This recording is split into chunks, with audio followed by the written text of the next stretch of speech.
Every Sunday we take a collection, as we just did. Collection of the saints, as Paul calls it in 1 Corinthians chapter 16. And what will happen as our services conclude this morning is there will be some people who take that collection into a room and they will count the money.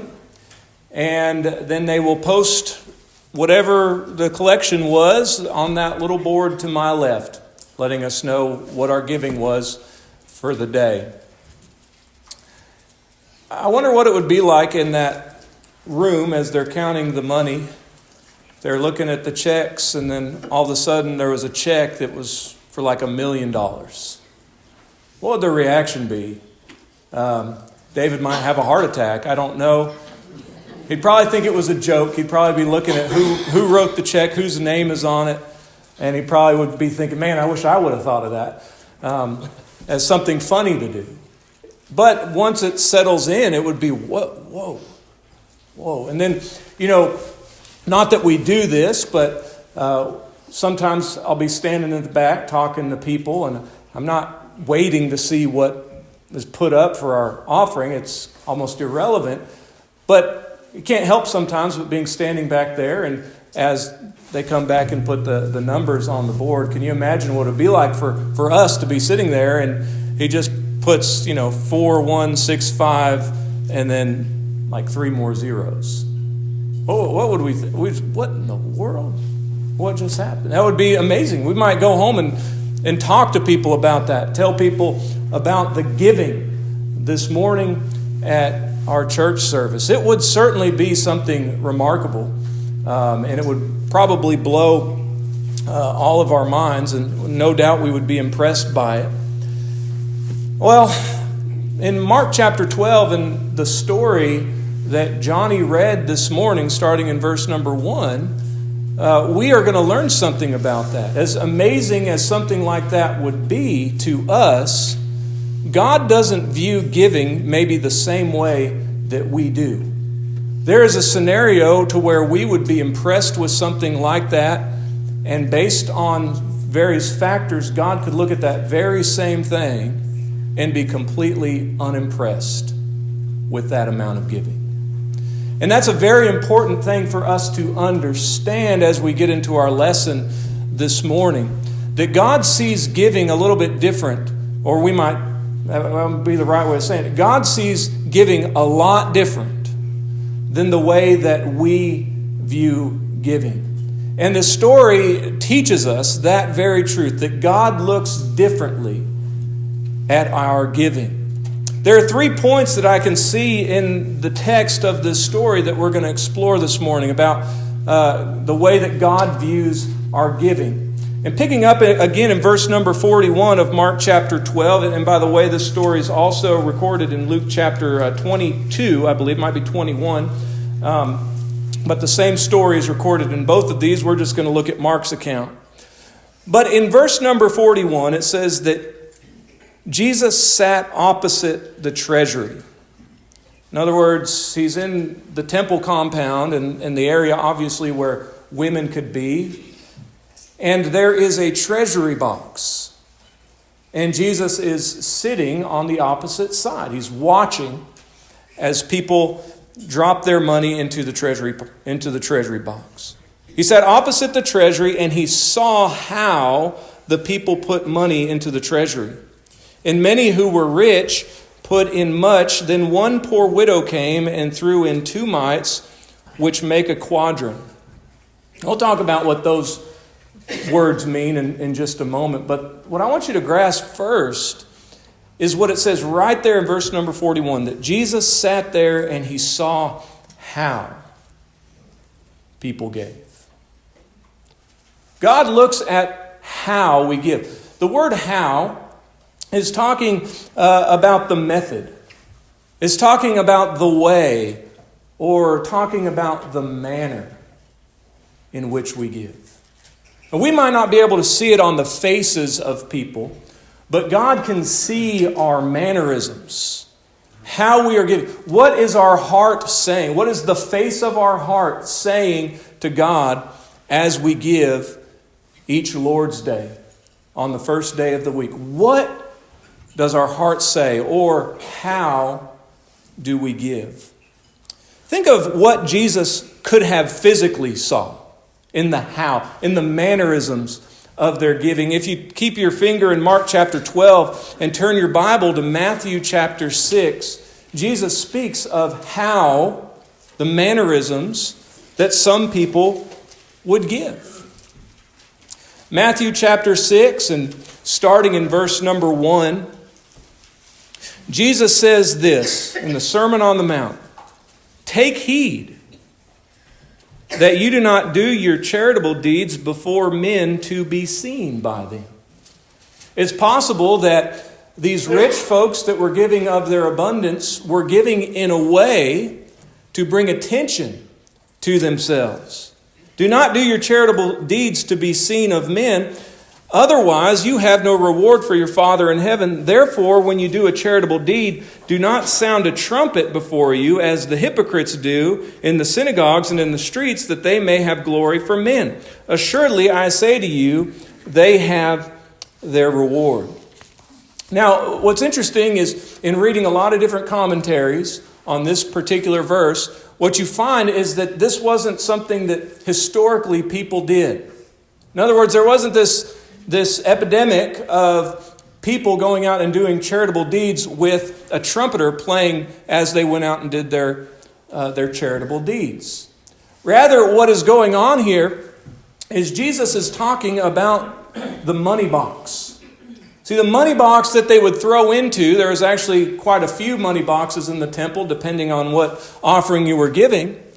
But these money boxes would have a horn that comes out of them as the receptacle.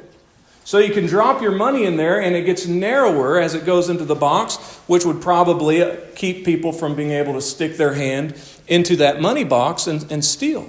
But then it was also bigger, so you could throw it in there, and greater chance that it wouldn't fall out. So the idea would be that you could throw your money into the money box, and it's going to make some noise, like a trumpet. They would talk about the trumpet at the top of the money box. And so what Jesus is probably talking about in Matthew chapter 6 is there's these rich folks, and as they walk by the money box, they're throwing it in a way to where this illustration would make sense. It's like they're walking down the street with a trumpeter playing, saying, "Look at how much I am giving," just based on the noise. You know that's true. I mean, I hope that you have never, ever played a slot machine. But I'm sure you're familiar with how slot machines work. You've probably seen a movie before where somebody, pulls the slot down and 3 or 4 coins fall. And nobody's impressed with it. But then one time they pull the slot down and it's just, the bells start ringing, the lights start going off, and the sound of the coins alone will cause you to turn and look at what is going on. Same sort of idea. Just by the sound of what they're throwing into the money box is going to cause people to come and look at it. So there is a manner in which we can make it appear like, I'm just throwing my money in here, but deep down inside, we're glad for the recognition that we are getting for the, amount or whatever it is that we're throwing in there. Here it would be literally the sound that they are having as they gave their money into the money box. Back in Mark chapter 12, and just thinking more about the mannerisms that they would give.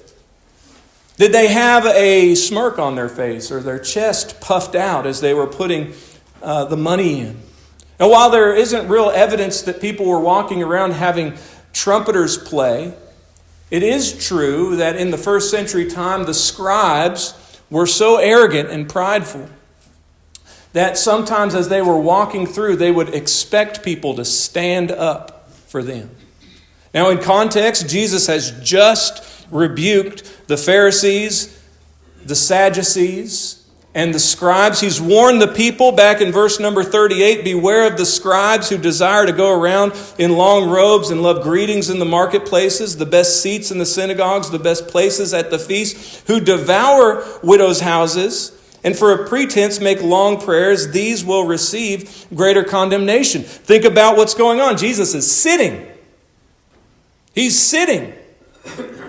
He's expected to stand when these scribes walk in to his presence, to pay his respect. And maybe they were looking at Jesus. They just got their tails whipped when Jesus rebukes them and answers all of their questions perfectly.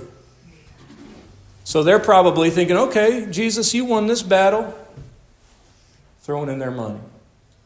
Trying to prove something to Jesus and how much they're giving. Jesus sat there, completely unimpressed, because he saw how they were giving. He saw their mannerisms. But probably, and I think the way it relates to us in a very serious way, is probably what was going on is it was such a habit, and it was such a routine, and it was so meaningless to them at this point that they were just walking by and putting their money into the box with no thought about it. Wasn't really a sacrifice. It's just something that they had been doing for so long. It was just such a routine. It didn't affect their life in any real way, that it was just throwing in with no thought, no real care one way or the other, except for the fact that people could hear it and they could receive recognition from men. You know, the Bible doesn't tell us how much we're supposed to give in any explicit terms. It did in the Old Testament. They were supposed to give a tenth. And we're going to talk about what we're supposed to give a little bit more in a second. But I want to throw this out there that perhaps there's nothing in the New Testament about just giving a tenth, because God doesn't want us to stop there. Forget about beginning there. God doesn't want us to stop there. You see, you might think it's hard to give a tenth of everything that you have. And if you're not, I could see that. I could see how you're thinking, I don't know how I could make ends meet if I just started to give a tenth of everything that I make today. But the truth is you can do it. And what is also true is if you start to do it, it will become super easy. Because you'll learn to live as that's just your practice. As soon as you get paid, we're giving this much to God. And you know what happens? It's like having your taxes taken out of your paycheck. You understand what you get paid, in gross, but you have take-home pay, and you just learn to live with your take-home pay. That'll be the same way that you could end up giving a tenth of what you earn to God. At first, it's going to be a sacrifice. It's going to sting when you make that decision. But over time, you know what happens? Our mannerisms become just like, I'm throwing it in here. No thought. I mean, think about as you gave this morning, did you have any thought to what you were giving, or were you just putting it in by routine? It could be the case that these guys were giving the right amount. Could be. But it matters how we give. And if it's meaningless to us, if it's of an amount that is meaningless to us, even if it's the right amount, is that a sacrifice to God? God can see how we give. And then think about the other side. Think about this widow and how she gave. How she gave. There was one source I was reading that said that they would set up a table in front of or next to a lot of these collection boxes. And there would be a priest there, and you could declare what you were giving so they could have an accounting of what the giving was, I guess, in real time. And so they would be sitting there, and maybe that's one of the things that these rich folks would do. They'd say it really loud. I'm giving $1,000 today. As loud as people could hear. But what about this widow if she had to declare what she was giving? Do you think she felt kind of silly? And especially when she says, I'm giving 2 mites. And those rich folks smirk at her for what she's giving.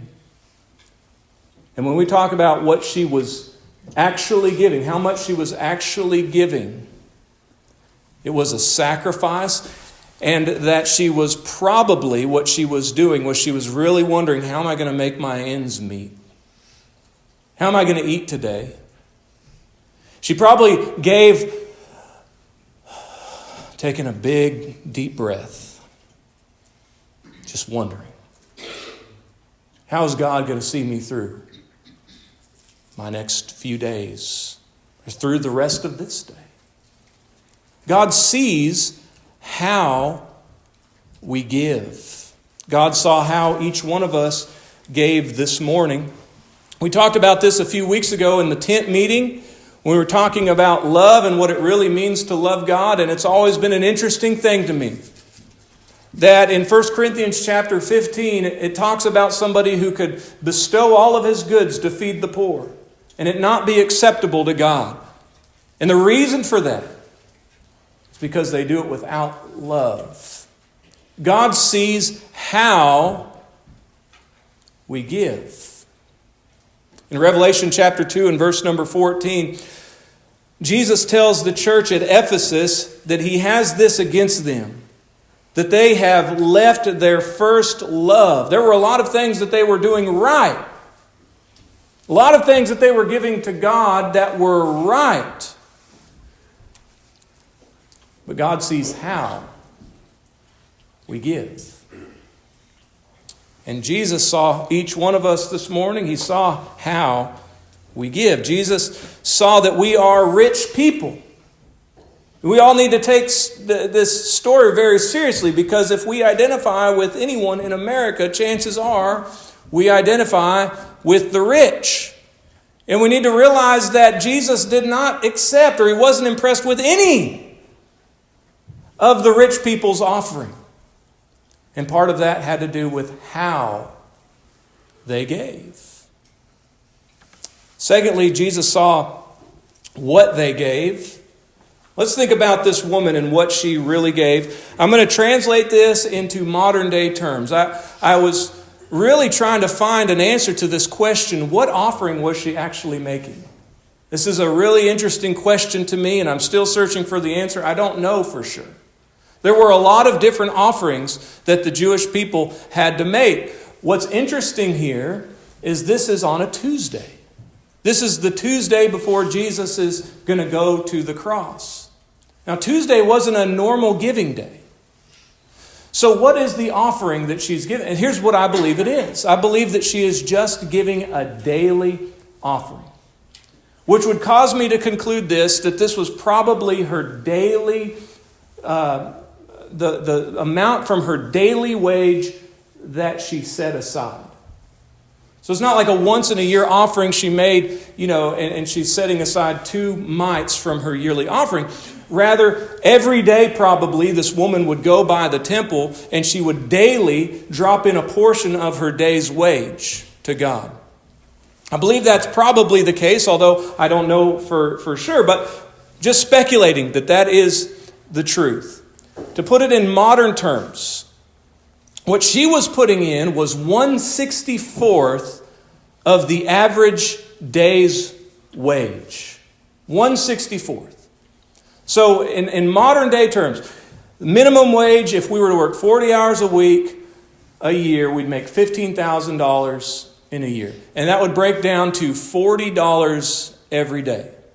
To set aside 10%, we would go and we would offer $4 every day if we were this woman.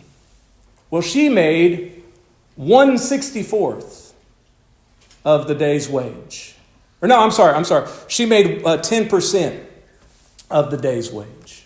She made 10% of the day's wage. And then she took 10% and she gave that to God every day. So this is what it would come out to today. She's not making $40 a day. She'd be making $4 every day. And she'd be taking 40 cents every day and giving it to God. Now, 40 cents to a lot of us is nothing. But what if that's, you made $4 every day? You'd be living off, $3.60. You try that. Let's try that. Let's do an experiment this week. Let's live off $3.60 this week. Can you imagine trying to eat for $3.60 every day? Well, here's the thing. God saw that. God saw that. Jesus saw that. And what did Jesus just say again in verse number 40? These scribes, they devour widows' houses, and for pretense make long prayers. These will receive greater condemnation. She's in the midst of all of these people who have so much, and she's throwing in an amount of money that is really going to affect her life. There's no wonder that Jerusalem was destroyed as harshly as it was in AD 70. These people, these rich folks, have a person right behind them who is struggling to get by. They have the opportunity to turn around and say, "Ma'am, why don't you come work for me? I got a place in my house. You can clean I'll give you a true day's wage. I'll feed you." Isn't that what we're supposed to do? Isn't that pure and undefiled religion? To take care of the widows. That's what James chapter 1 and verse number 26 says. 1 Timothy chapter 5 tells us that when there is a true widow, the church is supposed to take care of her. You got this woman and she's giving everything that she has to live. Truly, she needs that money to live off. If we saw that woman, if she came to church today and she was going to put in money, we might even say, "Man, you don't need to do that. You don't need to do that." Because we know the state that that woman is in and how much that money really means to her. God saw what she gave. Back then, they were expected, just like us, to take care of the widows.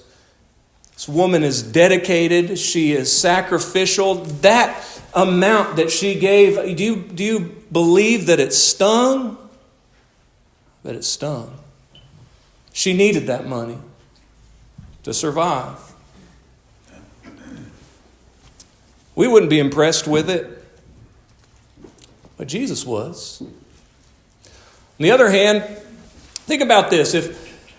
What if we converted Elon Musk?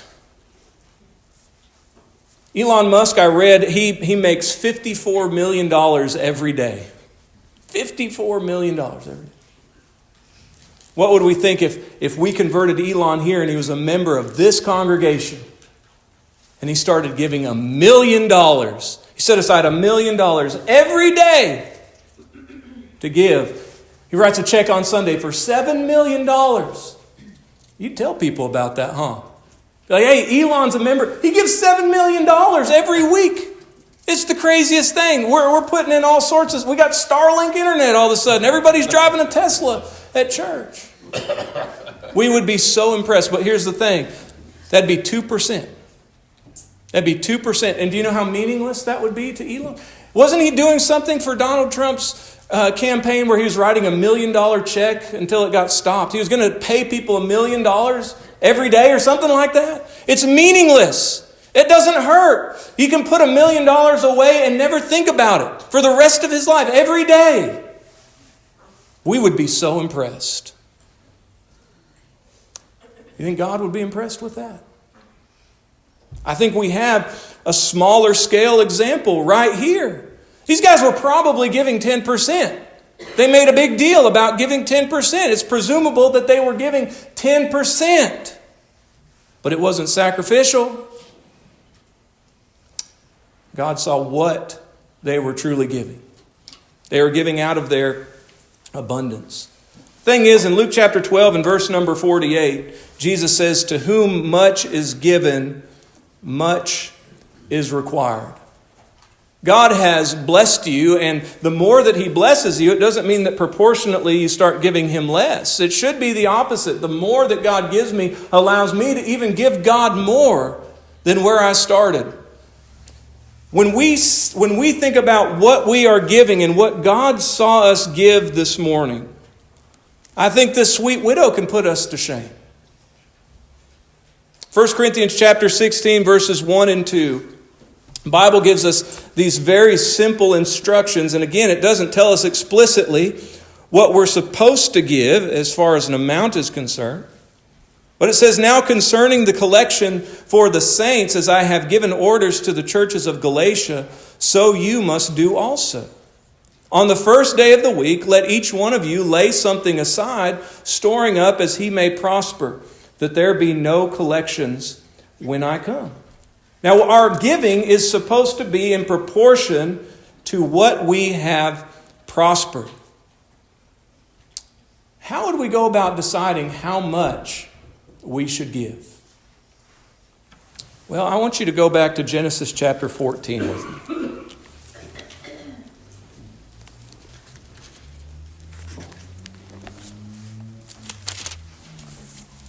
Genesis chapter 14. Abraham's nephew, Lot, had been captured. And so Abraham leads a charge against his captors and chases them down through the region of Dan on up into Damascus. And he rescues his nephew Lot. And they come back and they end up in Salem. Now, Salem would eventually become Jerusalem. It was Jerusalem before it was Jerusalem. And while they're in Salem, they meet this priest king by the name of Melchizedek. Very interesting character here. But this is what happens. In Genesis 14 and verse number 20, it says that Abraham, Melchizedek blessed Abraham of the God of Most High, possessor of heaven and earth, and blessed be the God Most High who has delivered your enemies into your hand. And he, that would be Abraham, gave him, that would be Melchizedek, a tithe of all that he had. Now, you know, throughout the law of Moses, they were expected to give a tithe. So they were expected to give to Melchizedek in Salem a tenth. They were expected to give to God in Jerusalem a tenth. And what about us?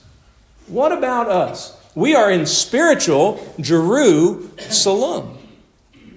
And we are serving a better priest than the Levite priesthood. Does that not warrant something more, or at least the same as what they were giving to those Levitical priests? Now, here's what's really interesting to me.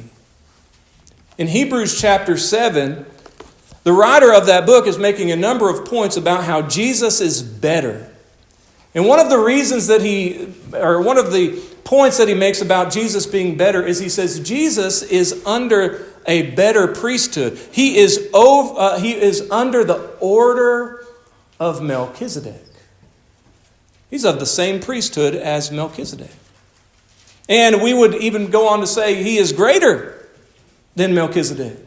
Now, what did Abraham give to that priesthood of Melchizedek? He gave a tenth. What did they give in the Old Testament? They gave a tenth. What should we give? Is there any argument to give less than a tenth other than our materialism? I can't think of any other argument other than we don't want to. God saw what we gave this morning. Now, in our final point, back in Mark chapter 12, we'll make this point very quick. It says in verse 43, he called his disciples to himself and said to them, "Assuredly I say to you that this poor widow has put in more than all those who have given to the treasury. For they all put in out of their abundance, but she out of her poverty put in all that she had, her whole livelihood." Jesus saw how she gave, or how they gave. He saw what they gave. And finally, Jesus sees why they gave.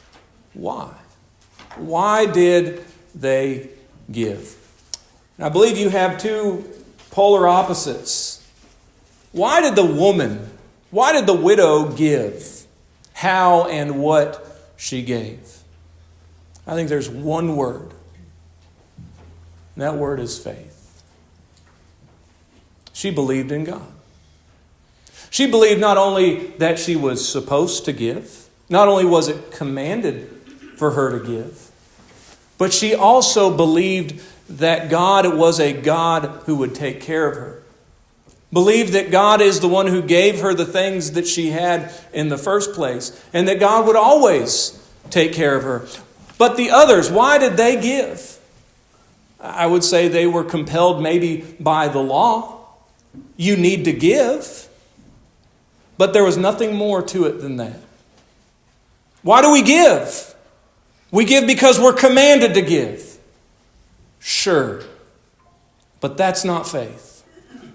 Faith is the assurance of things hoped for, the conviction of things not seen. Hebrews chapter 11 speaks of Moses, who was born into Pharaoh's household, and he despised the riches of Pharaoh's household. A lot of people believe that Moses quite possibly could have been the one to take the seat of Pharaoh when Pharaoh passed away. There's a lot of people who think that he was the one. And so when he turns away, he's turning away from the entire seat and all of the riches that he would inherit. But he would rather have himself despised for God than for all the riches of Pharaoh. And the reason why is, the Bible says, he knew that there was a reward. Faith is the assurance of things hoped for. If all we do is give because we are commanded, listen, I don't think we're much better than these people. And it speaks to probably why we're not being sacrificial in our giving. Our giving should be an act of faith, thinking, I don't know if I could make it. Not that we need to be like that every time. That we need to be putting ourselves into this position of feast or famine. But we need to give in such a way where we are stepping out on faith and saying, God, I trust you. When was the last time your giving reflected your trust that God was going to see you through this decision of how much you're going to give to God? I don't want to preach a message this morning that compels you to give because the Bible says to give. And that's first grade arithmetic Christianity. We should give because we trust in God. We trust in God's plan. We are wanting to display our thankfulness for the things that He has done for us, that we care about the mission that God has for the world, that we care about the widows that need to be helped. We are interested and we believe in what God stands for. That's what our giving reflects. And that's what her giving reflected. She gave by faith, and they gave for some other reason. As we close this morning, I want to make some broader application going beyond just the giving of our money. I want you to think about this in 2 Corinthians chapter 8 and verse number 12. The Bible says, there is a willing mind first, and it is accepted according to what one has and not according to what he does not have. God expects us to give according to what we have, not according to what we don't have. There should be something very calming about this story. There's people who reach a different season of their life where they're just not able to do the things that they did before. This woman was a widow. We can presume that at one point in her life, she was taken care of by her husband. And they probably had a lot more to give and offer to God. How much you want to bet that they were faithful in their giving to God beforehand? But times change. Circumstances change. And she's not able to give to God what she once was able to give Him. God expects us to give according to what we have, not according to what we don't have. And that goes to everything that He's given us. Our time, our abilities, all of the blessings that God has given us, He expects us to give according to all of those blessings. And some of us just don't have the same blessings that we did before. Financially, There's nothing to be ashamed of. What you are giving there's nothing to be ashamed of if you can think that Jesus sees how I give, Jesus sees what I give, and Jesus sees why I give, and be fine. There's nothing to be ashamed. Don't let anybody ever shame you for not giving if you are perfectly fine with that, with knowing how, why, and what. And the same is true for your abilities. I know a lot of people wish that they could do so much more for the Lord, but they're simply not able to because the season of their life has changed. Physically, they're not able to do what they once were able to do. Don't let anybody ever shame you for that. It's okay. God expects you to give according to what you have, not according to what you don't have. But on the other hand, there's a lot of us,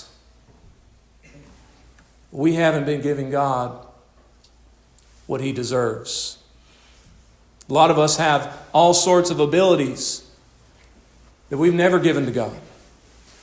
A lot of us have a lot more money than what we've ever given to God. And don't think that I'm up here preaching because this affects me in any way. It doesn't. I have nothing to do with the church funds. Nothing to do with the church. I don't get a raise if the giving goes up. It's not what I'm preaching about. I'm preaching this about myself. I've been thinking about what we give and wondering, is this stinging at all? Is this a sacrifice? Does this matter to me, or is this just something that I do every week? This is a matter of great importance. Do you want all of that stuff that you've been given to God be unacceptable or something that He's not even pleased with to begin with? This is something that is serious. What are we giving to God? Monetarily and out of our abilities? Our time? How much time do we give to God? Versus everything else that's out there. You know, a widow might get to an age where she can be here on Sunday morning, and she hates the fact that she could only be here on Sunday morning. Or someone might get to a point where their health it doesn't allow them to be back. And they hate it. And they feel bad about it. God doesn't expect you to give beyond what you're able to give. There's nothing to feel bad about if you're giving God what you can. But there's a lot of us, and we say that we can't give more of our time. And the reason is because we've filled our lives with so many worldly things that our schedules are full.